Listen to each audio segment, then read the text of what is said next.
Boldwood presents Murder at the Gorge, written by Francis Evesham and read by Charlotte Strevens. The moral right of the author has been asserted. This performance is owned by Boldwood. Chapter 1. Apple Cake. Sand blew fiercely across Exham-on-Sea beach, slicing into any intrepid walker brave enough to venture out. Max Ramshaw shivered, despite the padded jacket he'd zipped right up to his chin. The late November wind from the sea always found the slightest chink in his clothing.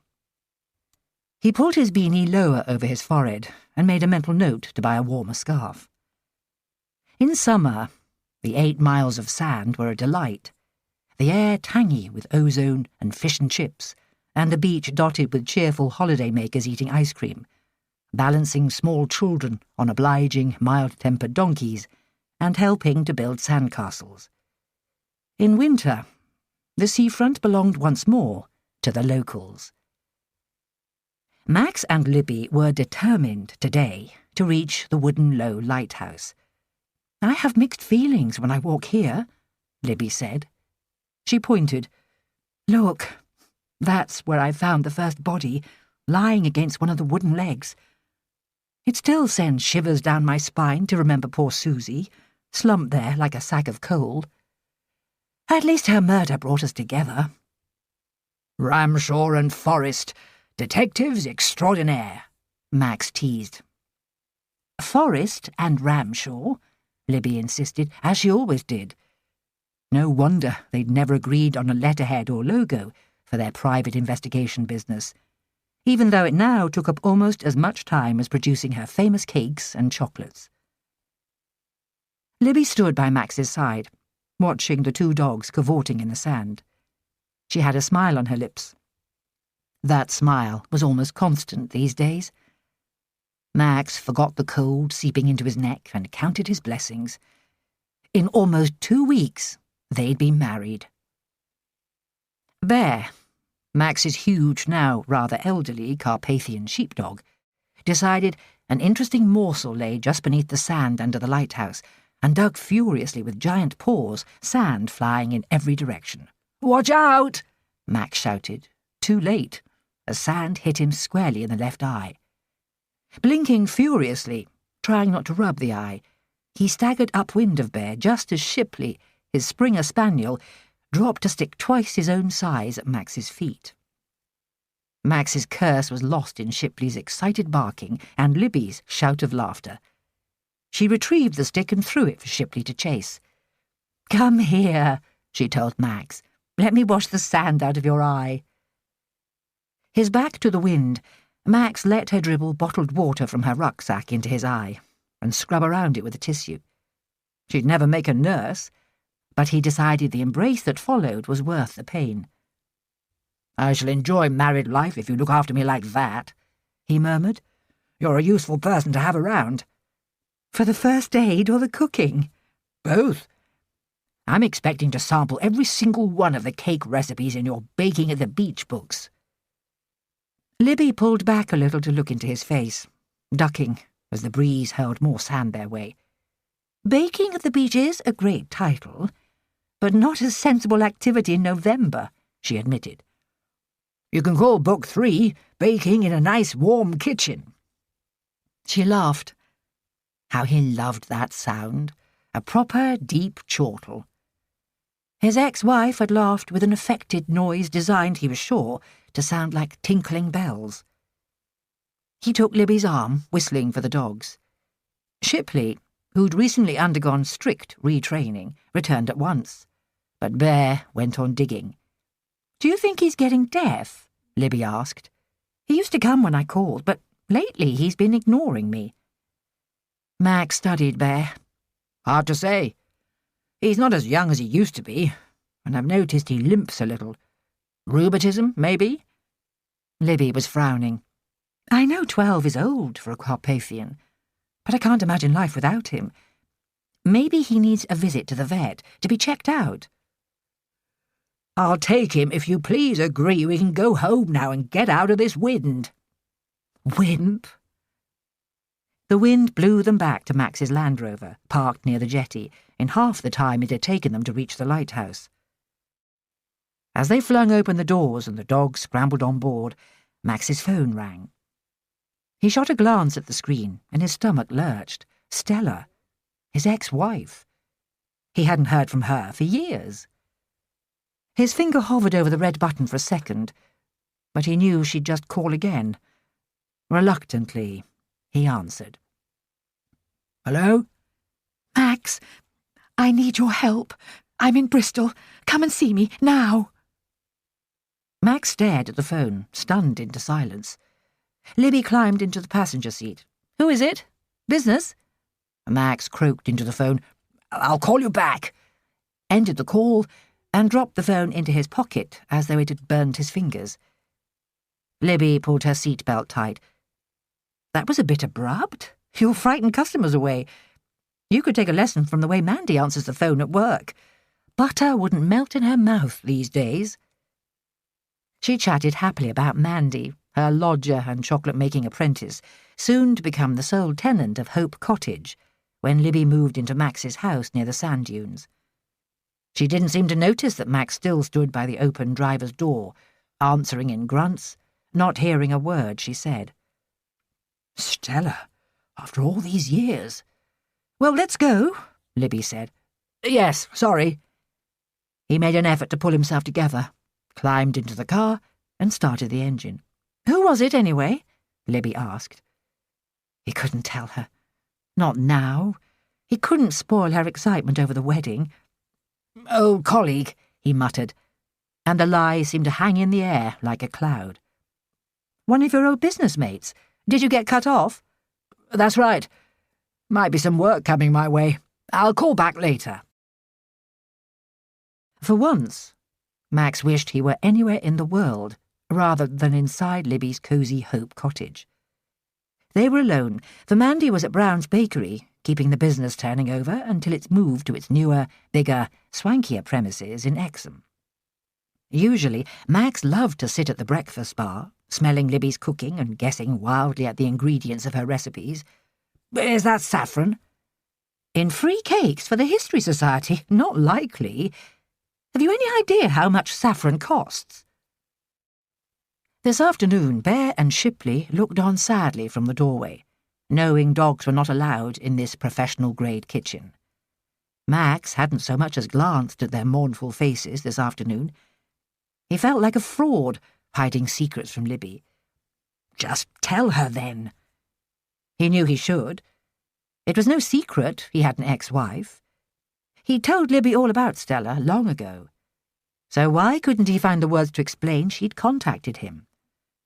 Somehow he couldn't bring himself to do it. Libby looked so happy, pottering round the kitchen, spooning coffee into a cafetiere, opening tins, clattering plates and cups, humming quietly with contentment. He couldn't spoil things for her, not just now. He made up his mind. He'd meet with Stella, see what she wanted, and then decide how to tell Libby. A weight seemed to have lodged in his stomach. Stella must be in a bad mess if she needed to contact Max. They hadn't spoken face-to-face for at least 10 years, and their divorce had been acrimonious and painful. He accepted a slice of apple cake. Lovely. Plenty of spice, though probably not saffron, and considered how best to meet Stella without telling Libby. He turned over various scenarios in his mind. A trip to Cribb's Causeway shopping centre, just this side of Bristol, to buy new clothes for the wedding? No, Libby loved shopping there. They'd sipped Prosecco at the bar many times, and eaten Italian food in one of the restaurants, Libby criticising the carbonara sauce as too salty. She'd insist on joining him. Maybe he'd suggest he had a business meeting with one of his clients, needing financial advice, which wasn't unusual, and say he'd take the dogs into the woods of the Avon Gorge afterwards to make up for cutting their beach walk short. His phone pinged with a text message, and almost at the same moment, Libby's did the same. They grinned at each other. Jinx," Libby said as she pulled out her phone. She squealed. "What's the matter? What's wrong?" Libby's eyes scanned her phone. "Nothing," she gasped, waving a hand to shush him. "Come on! Tell me!" She raised shining eyes to his. "It's Ali. She's coming home." "You're kidding? For the wedding?" Libby's eyes sparkled. Her daughter had been in South America for over a year, working for a voluntary agency after abruptly abandoning her university degree. Saving the rainforest single-handed, as her older brother Robert described his sister's activities from his advanced age of 27. Ali had missed Robert's wedding, so Max didn't blame him for being unsympathetic. He secretly thought Libby's daughter needed what his own mother would have called a good talking to. Not that it was his place to offer one. He'd only met her once, just before she left the country. "Oh," Libby's face fell. "Now what's Ali up to?" "She can't get here until the 19th of December. That's almost 3 weeks away." Libby's hand was at her mouth, muffling her words. "What are we going to do? The wedding's on the 15th. She'll still miss it. Unless—" "We'll see her when we get back from honeymoon." As soon as the words were out of his mouth, Max knew he'd made a big mistake. Libby's eyes opened wide in horror. But she's coming especially. It's only a matter of a few days. Could postpone, couldn't we? Please. I really want her there. She's my only daughter and I miss her," she wailed.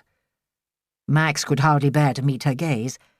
Her excitement, her happy mood, her smiles had all vanished, and there were genuine tears in her eyes as she sniffed and wiped her nose on the back of her hand. Did Ali not realise how difficult she was being? "I'm sorry," Libby said. "I'm being selfish, aren't I? We'll stick to our decision and get married as we planned. We've wasted enough time already, wondering whether to keep our relationship confined to business, and there'll be so much to reorganise."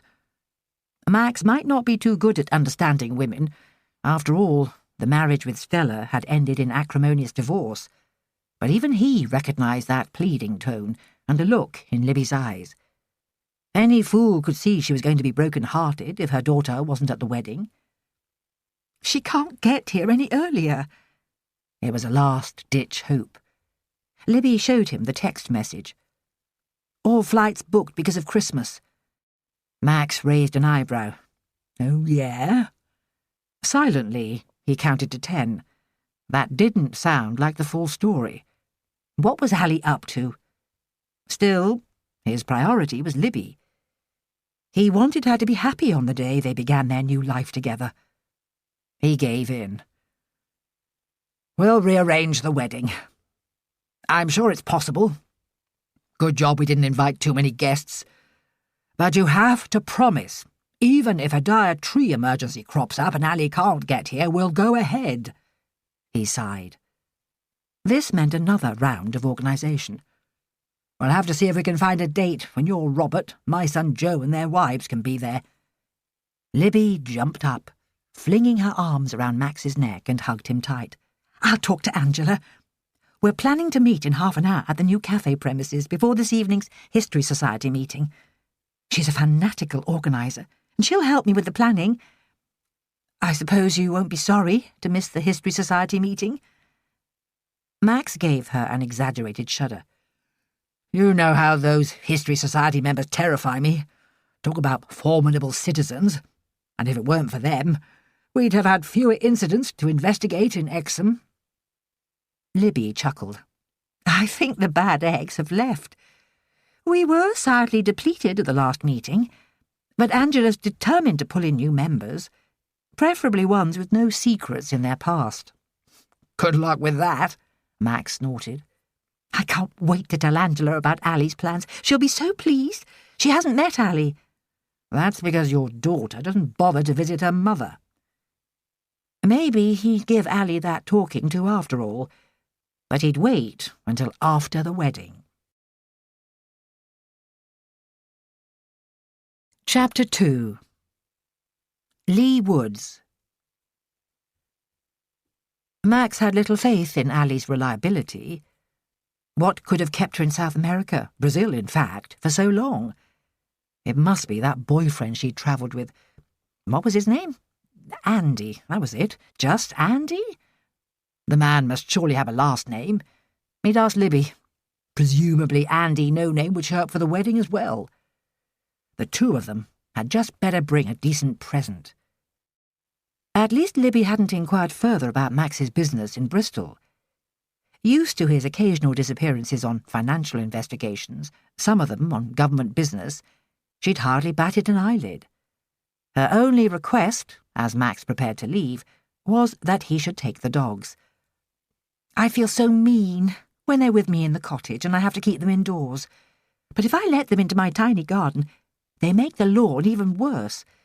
It's full of ridges and bare patches as it is, not to mention those yellow rings." Max joined her at the window where she stood, surveying the forlorn winter garden. She said, "It's a good thing I changed my mind about selling the cottage. Who would buy a place with a garden that looks like a ploughed field?" Always happy to have the dogs for company, Max kissed Libby and left the cottage. He turned to wave at the door, but she was already on the phone, presumably announcing the news of the rescheduled wedding to Robert. Robert would have a word or two to say about his sister. The weather made Max's trip up the M5 a penance. Nevertheless, he wished Bristol was further away. He dreaded meeting Stella. Whatever news she had for him, it was bound to be bad. Thinking about his ex-wife left him depressed, balanced on a painful axis of guilt and relief. Their marriage had resulted in two great gifts: Joe, their son, now a detective inspector in the West Mercia Police Service, and their daughter Debbie. The old Max had thought himself the luckiest of men, with a glamorous if demanding wife, 2 children, and a job in finance that brought in enough money to keep Stella in expensive dresses and send the children to good London schools. In one terrible day that whole world had collapsed, when Debbie fell from her horse and suffered a fatal head injury. Max, devastated, had been unable to help Stella. She'd been furious with him for quarrelling with Debbie that day. "You shouldn't have let her ride when she was upset," Stella had insisted over and over again, as though he hadn't blamed himself enough. Max had buried himself deeper in work, while Stella drowned her pain in alcohol. Their divorce had been the result. For years Max had believed he'd lost his son as well, for Joe had stayed with his mother, but recently the broken bond between father and son had begun to regrow. Wrenching his thoughts back to the present, Max pulled together the little he knew of Stella's current life, most of it relayed by Joe. She lived in Surrey, with a glamorous young entrepreneur, younger than Joe, reputed to have made millions from property development. Ivor Wrighton, that was the name. Max had exchanged an occasional formal Christmas card with Stella over the past 10 years or so, but they hadn't met. She'd seemed as reluctant as he to keep in touch. The mere idea of seeing her in person tied his stomach in knots. He drew up next to Lee Woods and parked, making bets with himself over which car belonged to her. Not the Porsche, too flashy. Stella's faults had never included ostentation. A BMW 8 Series was parked 2 cars away. That was more Stella's style. Bear and Shipley tumbled over each other in a scramble to get through the door of the Land Rover. "Settle down, boys. Best behaviour, or I'll shut you in the car." Max climbed out, clipping leads to the dogs' collars. Stella, a horses and dogs country lover, had asked to meet here, in the woods rather than in a hotel. A little clandestine, Max thought. Once well away from the road, he let the dogs run free, trotting behind them through the trees. The path took a turn to the right, and there was Stella, in a clearing, waiting, peering at her watch. Max fought an instinct to turn tail, run back to the car, and speed home to Exham. Instead, He called back the dogs and forced himself to keep walking, as though into battle. Bear and Shipley positioned like a pair of bodyguards, one on either side of him. "Hello?" he said. At least Stella didn't attempt a handshake, or worse, a hug. Slim and tall, she wore jeans and a barber coat, her neck muffled into a scarf. Skiers' ear-warmers partially covered the hair he remembered as expensively streaked blonde, but which now had turned stylishly white. Turning 50, Stella remained a striking woman. "Thank you for coming," she said. "I didn't know who else to turn to, and I didn't want to upset Joe. But you know everything about computers and fraud, don't you?" "I wouldn't go that far, although I still take clients, but surely you don't want to employ me?" The thought horrified him. She twisted her gloved hands together. She hadn't yet met his eyes. This clearly wasn't a business deal. What could be wrong? Bear, friendly as ever, padded towards Stella. She bent down to pet him and looked up at Max with a quizzical smile. "Dogs? Max? You?" Shipley, on his best behaviour, joined Bear, only some noisy panting and a lolling tongue betraying his excitement at meeting a new friend. "It's a long story, one Max didn't want to share. Tell me what you need." She was looking around now, expectantly. "Are you waiting for someone?" he asked. "Hoping not." That made no sense. "I'm sorry to call you away from Exham," Stella began, another smile flitting across her face. She'd never liked the place. Exham, she declared, was too quiet, too dull for her. That was before the series of murders Libby and Max had helped to solve. "You see," Stella said. "Someone's looking for me." "Looking for you? Who? Why?" She grimaced. "I don't know." This was like getting blood out of a stone, and Max's feet were cold. "Why don't we find a pub or something, and you could tell me all about it in comfort? Are you booked into a hotel?" She gave a short laugh, the sound grating on his ears. "Don't worry.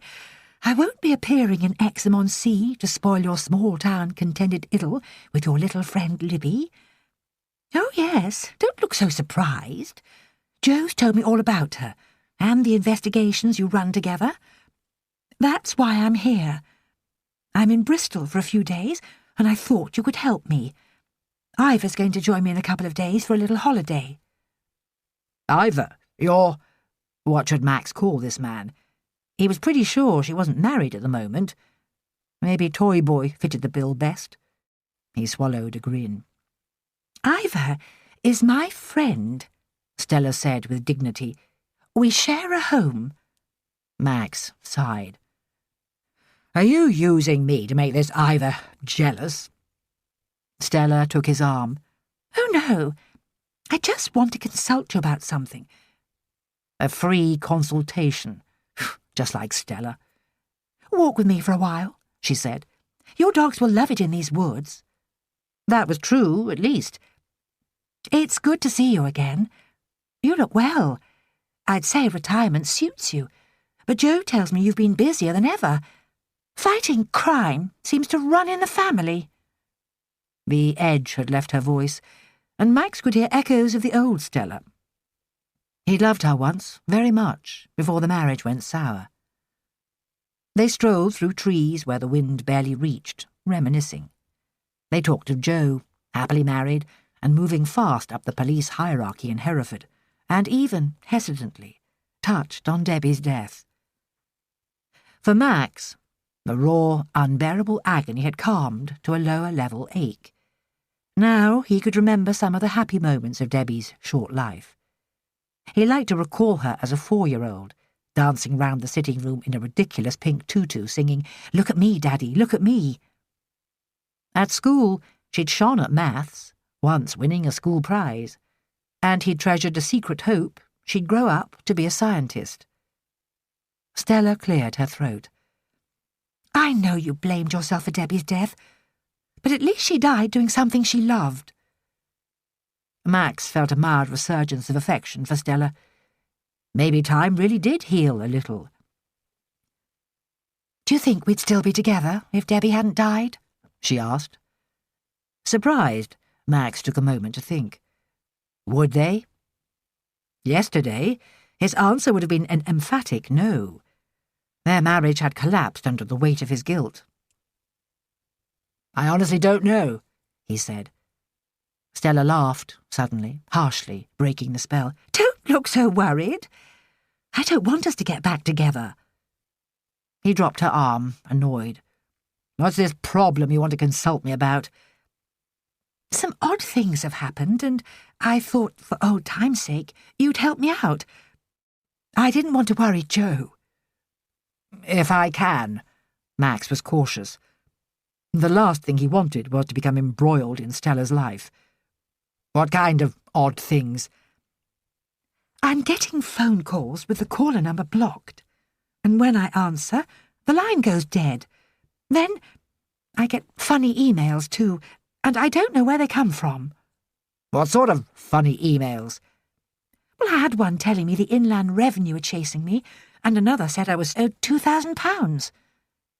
"You didn't click on any of the links, did you?" "No. I'm very careful. It's the withheld number calls that worry me. They've been coming in the night as well as during the day." Max felt on safer ground. Her worries were quite common. With the internet accessible to everyone, cold calling, scams, and phishing attempts at identity theft were two a penny. Probably, Stella had simply been one of millions targeted by fraudsters. At least she had the good sense not to click on links. "Block the calls, report the emails, and change all your passwords. I don't think it's anything to worry about, but don't click on anything, or give away your bank details or passwords. It's all a try-on. But send anything that worries you to me, and I'll look at it." "Thank you, Max. I know it's not much to go on, but I really feel as if someone's after me. For one thing, how do they know my email address?" Max shook his head. "It's upsetting, but it's not personal. Scammers buy lists of addresses and phone numbers. They don't know you." He'd worked on cyber fraud many times with his clients. As a financier turned investigator, he travelled deep into the darker side of the World Wide Web, and it was familiar territory. The least he could do was try to trace the emails. "Look, it's getting dark and I have to get back to Exham." He wondered how much of this incident to relate to Libby. He wanted to tell her, to be as open and honest with her as she was with him, but he dreaded pulling her into the mess of his earlier life with Stella. His instincts always told him to solve his own problems. "Where are you staying?" She looked surprised. "The Avon Gorge Hotel, of course. Just for a couple of nights, then Ivor's joining me." Trust Stella to find the best hotel in the area. "Here's my email address."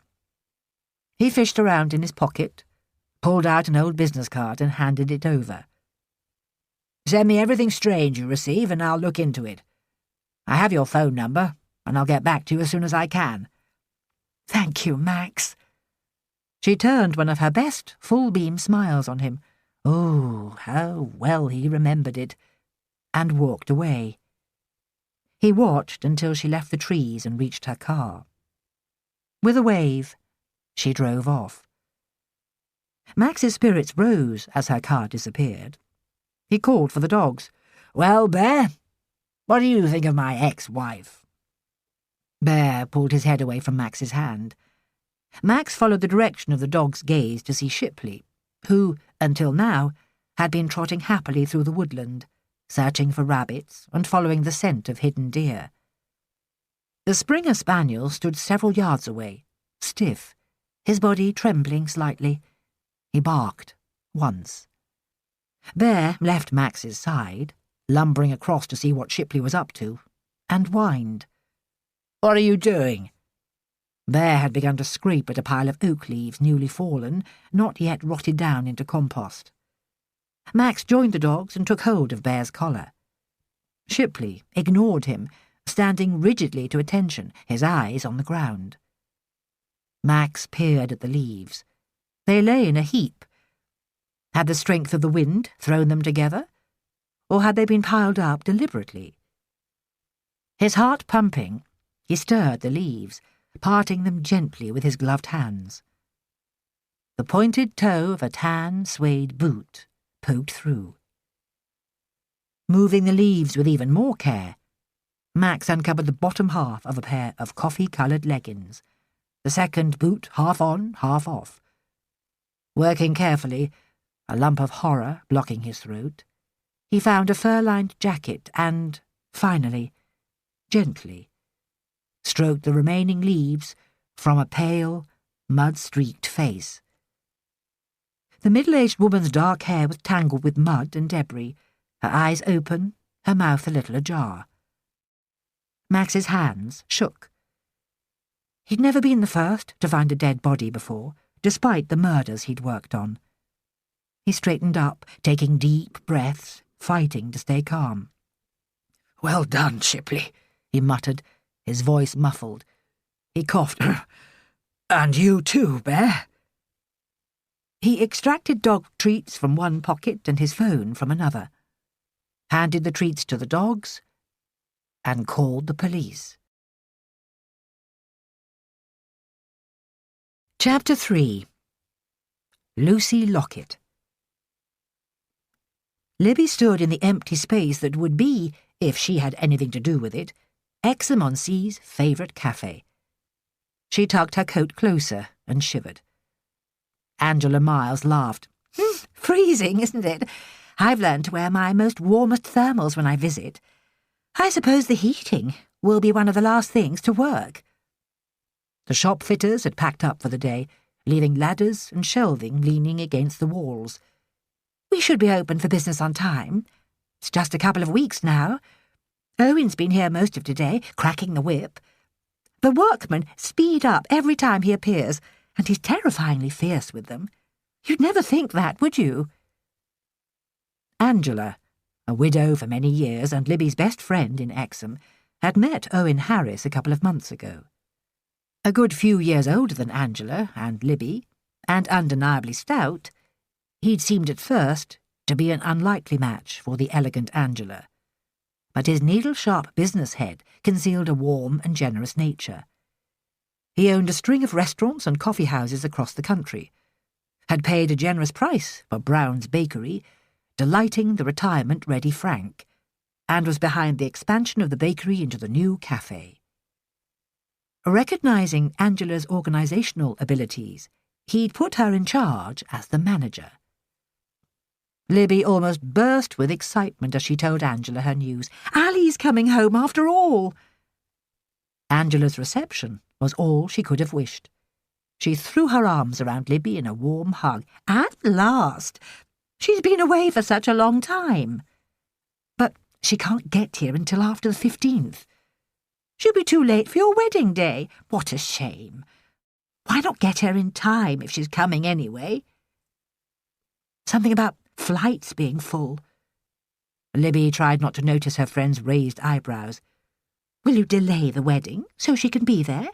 I know you'd love to have her with you. What does Max think?" "He's fine with it.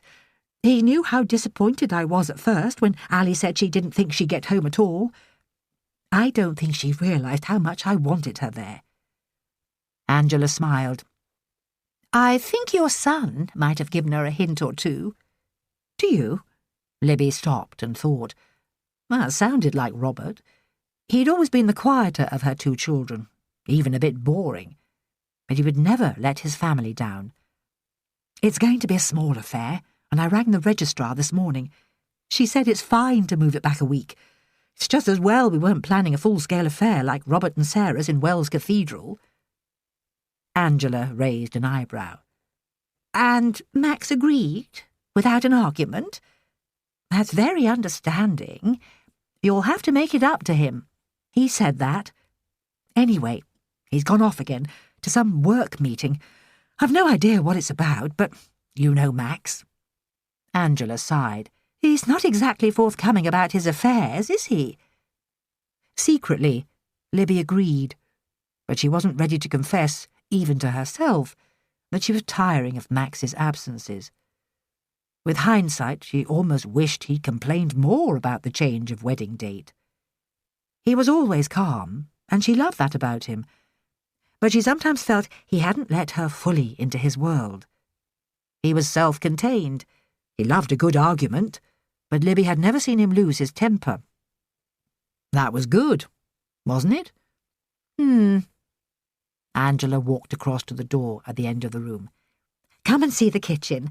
Tell me if it's going to meet your needs. Libby had the feeling her friend was tactfully changing the subject, and had a moment of doubt. Had she made a mistake, putting Ally before Max? The two friends spent an hour together, admiring the gleaming stainless steel, the extensive run of cupboards, the huge cooker, and, especially, the hot water dispenser. Libby said, I never dared have one of those in my kitchen at home. It's a hangover from having brought up two children, I think. If there's any dangerous implement around, they'll hurt themselves. Robert had his first penknife for his 9th birthday and immediately chopped a lump off the tip of his little finger. Angela ran her hands along one of the worktops. Look at this. It's your area for tempering chocolate. Is it what you wanted? Perfect. And there's room for Mandy to work alongside me. She's going to take over most of the day-to-day baking, now she's passed her exams, and I'll oversee the chocolates. I'm hoping to split my time 50-50 between cooking and investigating, depending on the cases that come our way.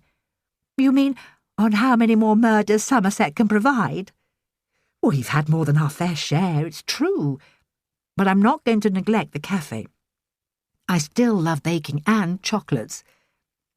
My life's a weird mixture of jobs, I know, but I love it. Libby walked along the stretch of cupboards, opening and closing doors. Frank's looking forward to his retirement. I think his wife is more excited than he is. She'll have him at home all day. Angela's grin held a hint of wickedness. Under her feet. I think she has a shock coming. He's been at the bakery from dawn to dusk all his working life, and she's used to having the house to herself. At least he won't overwhelm her with chatter. Frank only talks when he has something to say. Unlike the rest of Exham-on-Sea and its thriving grapevine. Angela looked at her watch and gasped. Talking of which, if we don't go now, we'll be late for this evening's History Society meeting, and it's my first as chair. Libby held up a warning hand. Don't tell people about Ally or the wedding. We're trying to keep it quiet. Just family, plus you and Mandy, of course. Good luck with that in Exham, Angela chuckled. But they won't hear it from me. Libby followed her friend's car the short distance from the site of the soon-to-open cafe to Angela's tastefully furnished, double-fronted Georgian house on the edge of Exham-on-Sea, overlooking the golf course. Slightly breathless, they switched on a kettle and transferred Libby's cake from the boot of her car to a silver Wedgwood cake stand. Founder members, Marjorie and William Halfstead, were the first to arrive. William greeted Angela with a resounding kiss. So kind of you to let us meet here. Marjorie, his wife of 40 years, beamed lovingly. Now, William, you leave poor Angela alone. Angela ushered the next arrival, Annabel Pearson, into the room. Libby watched with interest. Were they in for fireworks this evening? There was history between the Halfsteads and Annabel. Sure enough, as the newcomer sank into the comfortable, cushioned window seat built into the solid walls of the house, Marjorie stiffened. She'd suspected her husband of an affair with Annabel, soon after the younger woman's recent arrival in Exham. Marjorie had seemed blissfully unaware of the fact that William was twice Annabel's age. In any case, he had never been the most handsome or dynamic man in Somerset. Love, Libby had concluded, could indeed be blind. At least Marjorie had discovered her mistake in time, and Annabel never knew she'd been the grain of sand in the oyster of the Halfsteads' newly revitalised marriage. As the room filled with people, Libby sliced cake, passing it around to coos of delight. Please, please, give me the recipe, Annabel begged. The doctor's wife, Joanna Sheffield, interrupted. "You won't believe what my daughter did today," she announced. 7-year-old Susan, apparently top of the class at school, had starred that very morning in a presentation to parents. Exciting ways of recycling plastic milk bottles. "How nice!" Ice cracked in Annabel's voice. There was no love lost between those two women. A double ring on the doorbell saved the society members from further examples of Susan's brilliance. Angela welcomed retired teacher Jemima Bakewell into the room, introducing her to the newer members as an expert on local history. She avoided mention of Jemima's role in the murder on Glastonbury Tor, as a result of which one of the teacher's old colleagues was safely incarcerated in HM Prison, Exeter. Dr. Phillips, the librarian from Wells Cathedral, followed her in. "Good evening, everyone." He unwound several metres of scarf from around his neck, nodded vaguely around the room, and settled himself beside Jemima on one of Angela's sofas, cracking his knuckles with glee at the sight of Libby's cake. Angela picked up a tray of glasses from her marble-topped console table and called the meeting to order. "Thank you all for coming.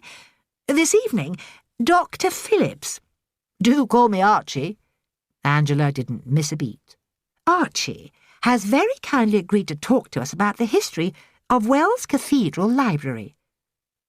"Excellent idea. Mulled wine," Archie Phillips enthused, downing his drink in one gulp and waving the empty glass hopefully at his host. "Soon be Christmas. So glad to be here," he added. "Must be one of the most eventful history societies in England."